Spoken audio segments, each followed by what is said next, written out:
तो प्रश्नावली 5.2 का क्वेश्चन नंबर 15 है, n के किस मान के लिए दोनों समांतर श्रेणियाँ, एक ये दे रखी है और एक ये दे रखी है, के n वे पद बराबर होंगे। ठीक है, तो यानी कि यहाँ से हमें nवा पद निकालना है और वो nवा पद जो दोनों श्रेणियों में बराबर होगा। ठीक है, तो चलिए पहले पहली श्रेणी ले लेते हैं हम। तो पहली श्रेणी कितनी है आपके पास? 63, 65, 67। ठीक, अब यहाँ से हम a कितना होगा प्रथम पद जो कि 63 है, d सार्वंतर कितना होगा दूसरा पद माइनस पहला पद, 65 माइनस 63 कितना होगा 2। ठीक है, अब यहाँ से आपको an निकालना है, दोनों श्रेणियों के लिए an निकालना है बच्चों आपको। तो यहाँ पे an का क्या फॉर्मूला होगा? a plus n minus 1 into D. a कितना है आपके पास 63, n आपको निकालना है और d कितना है 2। उसके बाद 63 प्लस 2 के अंदर गुणा करेंगे 2n माइनस के 2।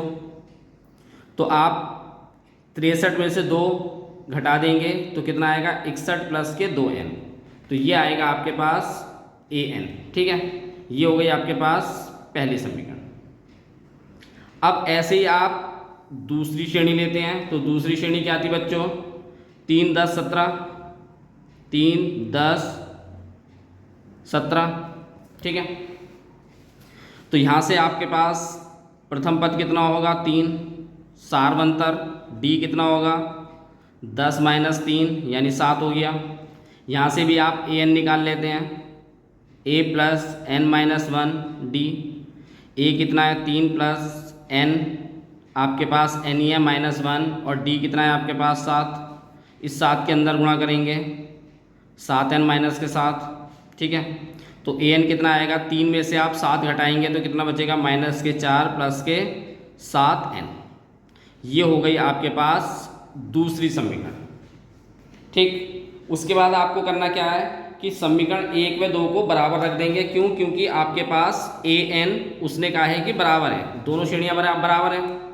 तो वो हम क्या करेंगे, समीकरण 1 व 2 को बराबर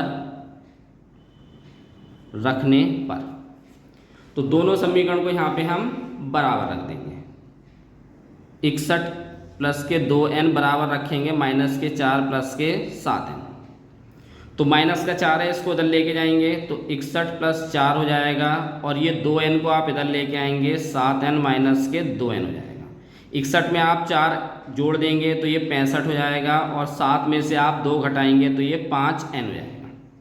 n की वैल्यू निकालनी है आपको, तो आपको करना क्या है, इस 5 को डिवाइड कर देंगे तो ये आएगा आपके पास n बराबर 13।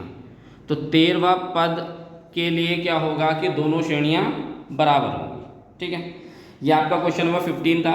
16 की तरफ चलते हैं आप।